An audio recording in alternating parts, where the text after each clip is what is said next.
The first thing that I want to talk about when it comes to spirituality and creativity is, do we need spirituality in order to create? Is it something that is necessary for us, or can we live without it? Can we just live our normal lives, our routine, our very obvious life of, again, action and consequences? I draw a line on the paper, there is a line on the paper. I write a word, the word exists. Some words, if I write them, affect people. If I write a word that will make you sad, you will read it and you will feel sad. Maybe. Maybe you will not feel anything. Maybe you will feel glad because you're a strange person. Maybe I don't know which word will make you feel sad, will make you feel glad, will make you feel anxious, will make you feel angry. Maybe I need to know more about you in order to affect you. If everything is really action and consequences, I need to know the relationship between these actions and consequences. For example, if I draw a figure and I use very pointy lines, I know that this figure will make you feel something. If I draw a figure but I use round, soft lines, I expect this figure to make you feel something else, something softer, something nicer, something less violent, something more affectionate, something smoother on all levels. The same thing works with colors. If I draw in a red paint, it will make you more energetic, it will make you more alert. If I draw in turquoise or light blue, it will make you more relaxed, more friendly, more apprehensive to what I have to say. I've used these techniques as a designer many, many times because I do know what will affect you as the user. So if my client asks me to make an image that will bring the energy of a new company that does something young, something fresh, I will use certain figures, I will use certain colors, because I know that it will have a certain reaction from you. If a client asks me to do something that is very serious, very old fashioned, very traditional, because this is the image that he wants to purvey, I will use, I don't know, bottle green or dark blue, something that will make you feel these sensations. Now, this works in every kind of communication, in every kind of creativity. It works when I play music, when I write music. It works when I design anything visual. It works when I do choreography of movement. It works even when I cook. In every way that I create, there is this very simple relationship between my actions, what I do, and the consequences, what I expect to get out of it, what I expect you to feel, what I expect you to think, what I expect you to do. So I can look at the world in these very, very simple terms. But there is something above that. There is a point where I can create something that is more than just this kind of communication. There is a point where I can go above the natural consequences that I expect you to have. There is a point where I can touch something that I don't know how to define. And this is the beauty of spirituality for me, because there is the mystery of the spiritual world. There is the unknown.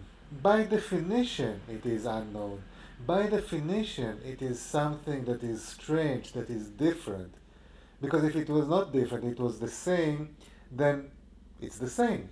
It is exactly what I've been doing so far. It's working when it's working. I know how to change it. I know that. How do you touch that extra mile, that something that added value? I have no idea. I've managed to do it a couple of times in my career, not many. I've managed to do it, and every time that I did it, I knew that I was doing it. I felt that I was doing something more. I felt that I was doing something that was not natural to me, not natural to the process. I felt it when I wrote a piece of music that actually made me cry. I felt it when I wrote a paragraph in a story that I knew that had such an added value that it changed the meaning of the words itself. It changed the story, it changed everything just because it was built in such a way that I cannot define. I cannot say, okay, I want to do it again like this. There is no formula. When I talk about spirituality in creativity, this is what I'm talking about. These things that we manage to do, that we don't know how, that we don't know how we did, that we don't know how they work. The secret, the again, I don't even know how to define it. And that is one of the beautiful things about it. Because if I knew how to define it, if I knew how to do it again, it would not be so mysterious. It would not be so special. And the spiritual part of creativity is that special, extremely special, something that is supernatural. Not only unnatural, but supernatural. Really, it is above the natural. For me, the best example is when I hear music of great composers.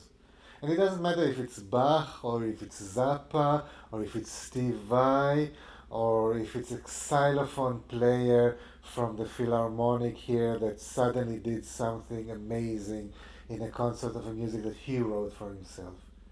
Just an example of a concert I saw a couple of weeks ago.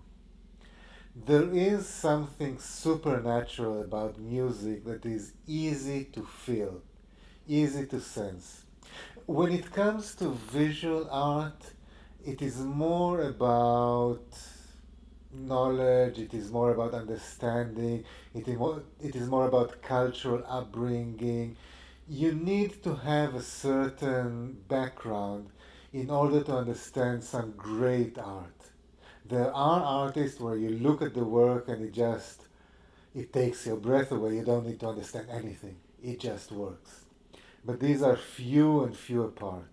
In music, I found that it is easier because it touches something that most people have in common. So I like to use this idea of music, this example of music. I can't write this sublime music. I try. I wrote some pieces that maybe have a little bit of it, but it is not my forte, it is not my talent, this is not what I'm really good at. There are people who has this supernatural talent. Now my question again, and it is a question that I can't answer, but I want you to think about it. What does spirituality have to do with my creation? What can I do to bring more spirituality into my creation? Maybe I should fast. Steve Vai used to say that he was fasting for 3 days before he went to record a seminal piece of work, some track that really went into history. This was his process. Fasting brought him to a stage of spiritual awakening that enabled him to play something that was extra special, that was supernatural. Some people would, I don't know, need to be in a state of pain in order to create. And that is again something that is spiritual. A lot of time pain can be spiritual because it takes you out of the normal life. It takes you out of the mundane life. It takes you out of the boring life. It is something that lifts you. Sometimes it feels like it pushes you down, but if you treat it correctly, pain does lift you above your normal existence. There are many ways. Some people say that if you don't eat meat, you go into a different kind of spiritual state. If you meditate every morning, you'll be. I agree to all of these things because I have no idea if they are right or not. I don't know what works. I know that some of them work for me as a personal experience. I don't know if the fact that they work for me means that they are good and they are things that you should be doing. I know, for example, that meditation does help me create, but it's more of a cleaning house. It is cleaning your head, and then you can just work in a more efficient way. You're not disturbed by nonsense. You're not distracted by nonsense. You can concentrate, you can focus. So, is it something spiritual? Does my meditation bring me into a spiritual state? I don't think so. Maybe it does. Maybe the fact that I'm a vegetarian means that I live on a different resonating energy level. I don't know. I've seen a lot of great artists who love a good steak. So I cannot tell you this works or not. I don't know what is spiritual. I know a lot of gurus, a lot of rabbis, a lot of priests that will tell you, do this and do that, and you will be on a higher level. I think it's all bullshit because I look at them and I don't see anything great. I see humans. Usually humans that are trying to sell you something. So I cannot recommend whether you should do this or that. What I can recommend is look at your creation, look at your work, look at your process, and try to think to yourself, what helps? If I do this, do I create something better? If I live in this way, does my creation become something different? It is all a matter of experimenting. I've been experimenting for many years.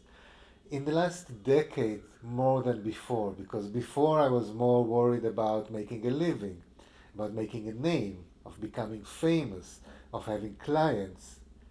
Now, in the last decade, I've had more time to look inside and look what works. Trying to see what works for me on a spiritual level and how can I use it in my creative life, in my creativity.